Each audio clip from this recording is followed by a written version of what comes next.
Assalamualaikum warahmatullahi wabarakatuh. Sebelumnya izin memperkenalkan diri, nama saya Iin Rupatul Aini. Saya mahasiswi Universitas Islam Negeri Sultan Maulana Hasanuddin Banten, jurusan Bimbingan dan Konseling Islam semester 5. Mungkin teman-teman di sini belum ada yang tahu maksud dan tujuan kedatangan saya di sini hari ini akan mengadakan apa. Jadi di sini saya akan mengadakan atau melakukan need assessment dengan menggunakan angket daftar cek masalah atau yang biasa disingkat DCM.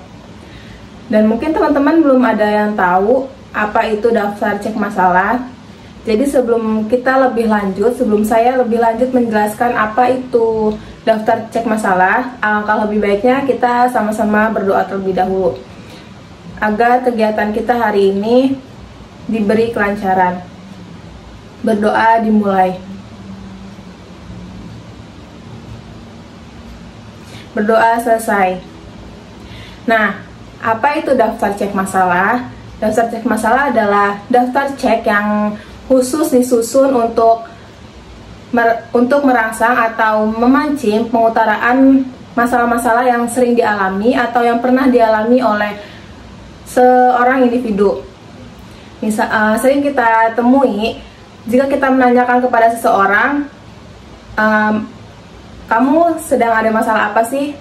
Pasti orang tersebut tidak menjawab dengan benar-benar apa yang dia rasakan pada hari itu. Pasti jawaban mereka selalu nggak apa-apa atau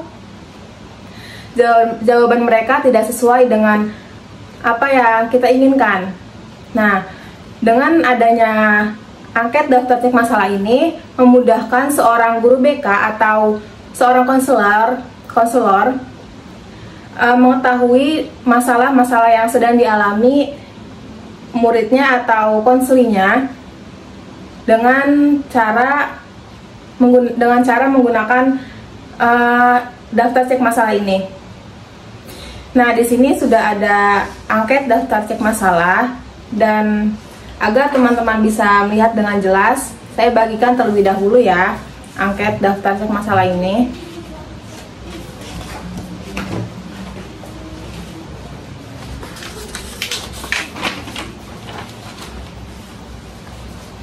Nah, sudah kebagian semua kan daftar cek masalahnya? Bisa dilihat di sini ya teman-teman. Bisa dilihat di kertas masing-masing karena sudah saya bagikan. Nah, di sini di sebelah kiri ada nama dan NIM. Terus di sebelah kanannya ada semester dan prodi. Ini diisi sesuai dengan data diri masing-masing teman-teman. Dan di sini juga ada petunjuk pengisiannya, yaitu pilihlah masalah-masalah di bawah ini yang Anda rasakan sesuai dengan kenyataan yang ada pada saat ini dengan memberi tanda checklist. Misalnya nomor 1, saya sering merasa lelah dan kurang semangat. Nah, jika teman-teman merasakan hal ini atau pernah merasakan hal ini atau sedang mengalami hal ini, bisa di checklist pada jawaban ya. Jika tidak pernah mengalami atau jika tidak pernah mengalami, bisa di checklist pada kolom tidak. Nah, begitu cara pengisiannya. Sampai sini ada yang ingin ditanyakan atau ada yang masih dibingungkan? Jika ada, silakan angkat tangan dan apa yang ingin ditanyakan atau yang belum dimengerti. Jika dirasa cukup dan tidak ada yang ingin ditanyakan, mungkin boleh segera diisi dan waktunya sampai jam mata kuliah ini selesai ya teman-teman. Selamat mengerjakan.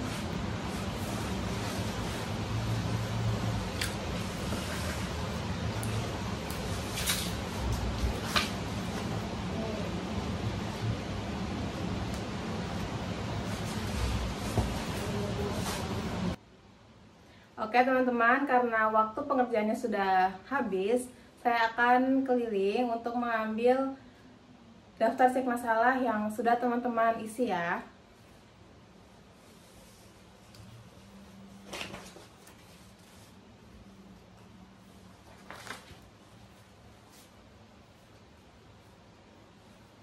Nah teman-teman, angket yang sudah teman-teman isi sudah ada di saya, dan teman-teman tidak perlu khawatir datanya akan tersebar atau diketahui oleh orang lain, karena ini tidak, saya jamin tidak akan tersebar, karena saya sendiri yang akan mengolahnya dan saya sendiri yang akan memberitahu program selanjutnya setelah daftar cek masalah ini diolah. Ada yang ingin ditanyakan? Jika tidak, saya akan jelaskan sedikit lagi. Jadi dari angket daftar cek masalah ini akan diolah oleh saya sendiri, dan kemudian setelah jadi hasilnya itu akan dibuat program. Program ini adalah program layanan konseling yang akan membantu teman-teman keluar dari masalah tersebut.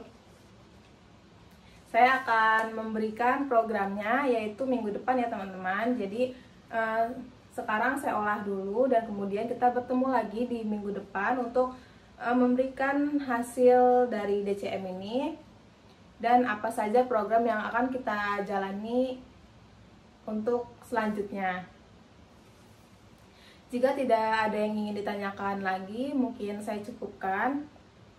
Dan saya ucapkan terima kasih kepada teman-teman semua yang sudah meluangkan waktunya untuk mengisi angket daftar cek masalah ini. Kurang lebihnya mohon maaf. Wassalamualaikum warahmatullahi wabarakatuh. Nah, karena tadi kita sudah membagikan daftar cek masalah, sekarang waktunya untuk mengolah data daftar cek masalah yang sudah diisi tadi ya teman-teman. Di sini dalam daftar cek masalah itu pengelolaannya ada dua macam. Yang pertama itu analisis data individu dan yang kedua data analisis kelompok. Mari kita bahas dari data analisis individu terlebih dahulu ya teman-teman. Nanti akan saya tampilkan tabel dari data analisis individu ini. Nah, bisa dilihat ya teman-teman, di situ sudah ada tabel analisis data individu. Ada responden yang bernama HH. Ini inisial ya teman-teman, karena datanya tidak boleh disebarluaskan. Dalam daftar cek masalah ini saya menggunakan 10 aspek. Yang pertama ada aspek kesehatan, kedua kehidupan keluarga, ketiga keadaan ekonomi, keempat agama dan moral, kelima rekreasi dan hobi, keenam kehidupan sosial dan keaktifan berorganisasi, ketujuh hubungan pribadi, kedelapan muda-mudi atau masalah remaja, yang kesembilan penyesuaian terhadap kuliah, dan yang terakhir masa depan dan cita-cita.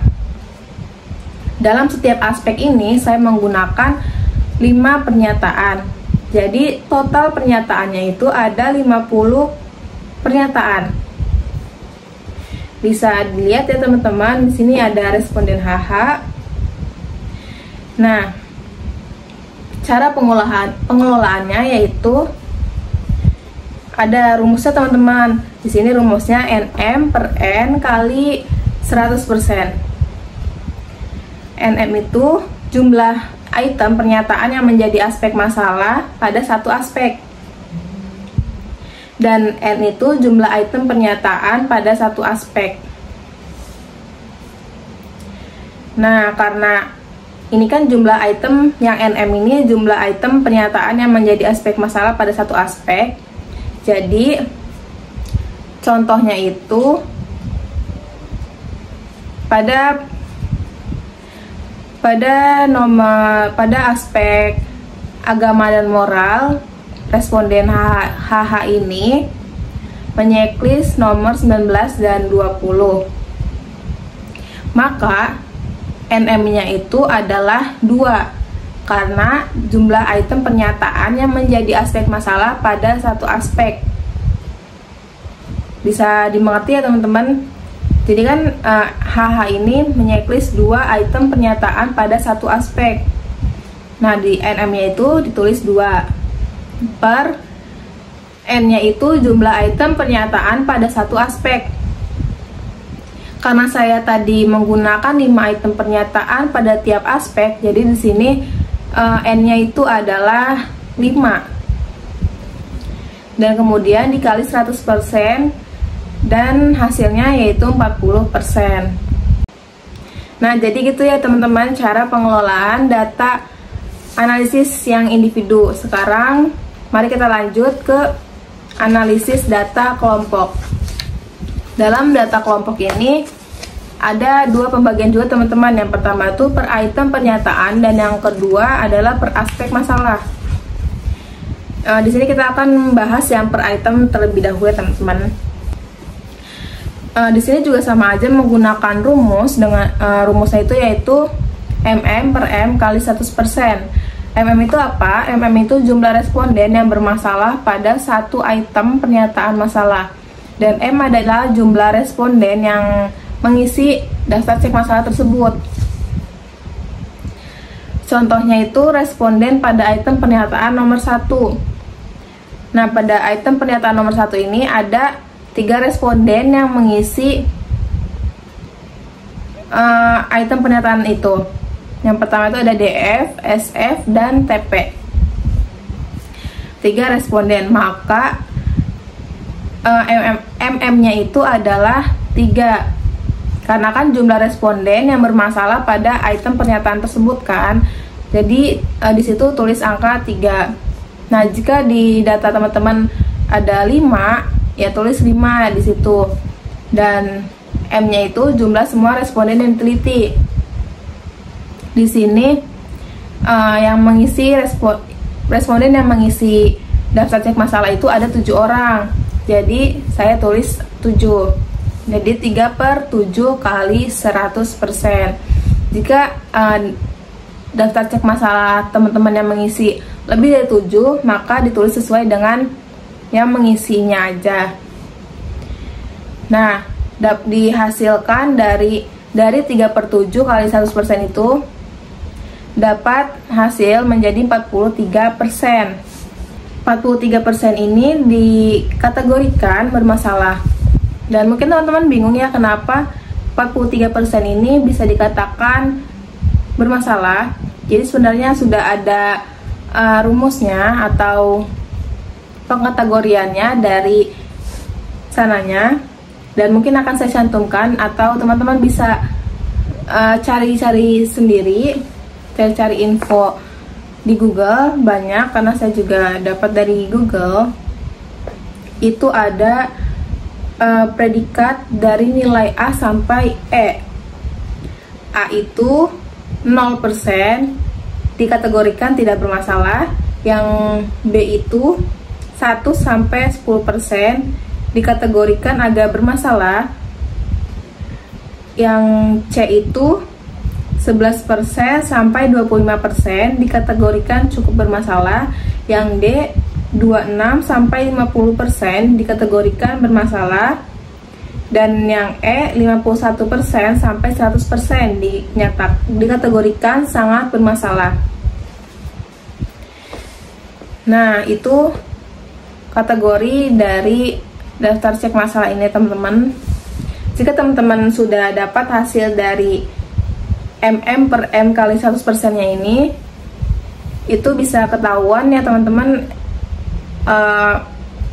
responden itu dikategorikan sebagai yang apa. Selanjutnya kita bahas tentang tabel analisis kelompok yang per aspek masalah teman-teman. Bisa dilihat teman-teman, di sini juga ada rumus yang bisa disimpulkan bahwa pengelolaan data ini setiap caranya memiliki rumusnya masing-masing ya. Mulai dari individu tadi ada rumusnya, kemudian yang kelompok per item pernyataan itu ada rumusnya, dan sekarang yang per aspek masalah ada rumusnya. Dalam per aspek masalah ini rumusnya yaitu NM kali MN per N kali M kali 100%. NM itu jumlah pernyataan terberat berdasarkan responden, MN jumlah responden di pernyataan terberat, dan N jumlah semua item pernyataan per aspek, M jumlah semua responden yang diteliti. Di sini saya akan mencontohkan 2 aspek saja ya teman-teman, karena cara pengerjaannya itu sama semua. Di dalam tabel itu saya mencantumkan contoh hanya satu saja. Sini saya akan bahas dulu yang dari aspek kesehatan. bisa teman-teman lihat ya, di sini ada di aspek kesehatan. Di aspek kesehatan itu paling banyak yang mengisinya yaitu nomor 1. Nomor 1 ada 3 orang yang mengisi item pernyataan tersebut. Jadi bisa kita masukkan ke dalam rumus. NM-nya itu, jumlah pernyataan terberatnya itu berarti nomor 1. Kita masukkan di situ nomor 1, dan kemudian MN-nya itu jumlah responden di pernyataan terberat. Nah, jumlah respondennya itu ada 3 yang mengisi. Yang mengisi 3 dari 5 orang. Jadi ditulis 3. Kemudian per N. N-nya itu jumlah item pernyataan per aspek. Jadi kan saya sudah kasih tahu ya tadi bahwa saya per aspek itu menggunakan 5 item pernyataan. Jadi tulis 5. Kemudian M-nya itu jumlah responden yang diteliti. Karena tadi yang mengisi ada 7 orang, jadi ditulis 7 orang. Kemudian kali 100%. Jika sudah dihitung, itu mendapatkan hasil 43% yang dikategorikan bermasalah. Selanjutnya, yang ada di kehidupan keluarga. Teman-teman bisa lihat paling banyak itu ada di nomor 10, karena yang mengisi ada 4 orang, sedangkan yang lainnya nomor 6 itu hanya 3 orang, nomor 7, 8 tidak ada yang mengisi, dan nomor 9 ada 1 orang. Jadi dapat disimpulkan bahwa paling banyak itu nomor 10. Sama aja kita masukkan ke dalam rumus angka-angkanya. NM-nya itu 1, NM-nya itu 10. Kemudian MN-nya itu 4 karena jumlahnya 4 orang. Kemudian per jumlah semua item pernyataan per aspek itu ada 5, dan jumlah semua responden yang mengisi itu ada 7 orang. Kali 100%, itu dihasilkan mendapatkan hasil 57%, yaitu kategorinya sangat bermasalah. Nah, itu ya teman-teman cara pengelolaan data tabel analisis kelompok yang per aspek masalah. Setelah kita menghitung analisis data tadi dan mengetahui hasilnya, langkah selanjutnya yaitu membuat program untuk responden yang bermasalah tadi ya teman-teman. Di sini saya sudah membuat programnya, bisa dilihat di tabel teman-teman. Di situ ada bidang layanannya, ada pribadi, sosial, belajar, dan karir. Bidang layanan pribadi itu tujuan layanannya mahasiswa mampu memiliki rasa percaya diri yang tinggi dengan dirinya sendiri. Komponen layanannya yaitu layanan dasar, strategi layanannya bimbingan kelompok, sasarannya mahasiswa semester 3 karena responden saya yaitu mahasiswa semester 3, dan materinya love yourself, nothing imperfect. Metodenya itu diskusi, dan medianya itu video dan PPT tentang mencintai diri. Selanjutnya ada pada memiliki pola hidup sehat. Komponen layanannya itu layanan dasar, strategi layanannya itu bimbingan kelompok. Bimbingan kelompok itu sama seperti bimbingan kelompok pada umumnya teman-teman, dan sasarannya mahasiswa semester 3. Materinya tips pola hidup sehat. Metodenya itu diskusi dan tanya jawab. Medianya video dan PPT tentang pola hidup sehat. Mahasiswa mampu mengatasi permasalahan pribadinya. Komponen layanannya itu layanan responsif. Strategi layanannya konseling individual. Ini juga sama, konseling individualnya seperti pada umumnya, satu persatu kepada konselornya. Dan sasarannya itu masih mahasiswa semester 3. Materinya itu tidak ada karena saya menggunakan art terapi metodenya. Jadi medianya itu media seni, kanvas, cat, dan kuas.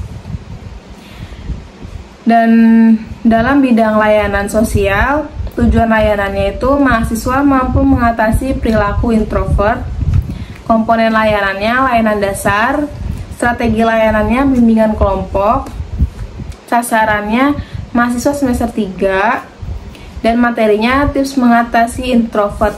Jadi di sini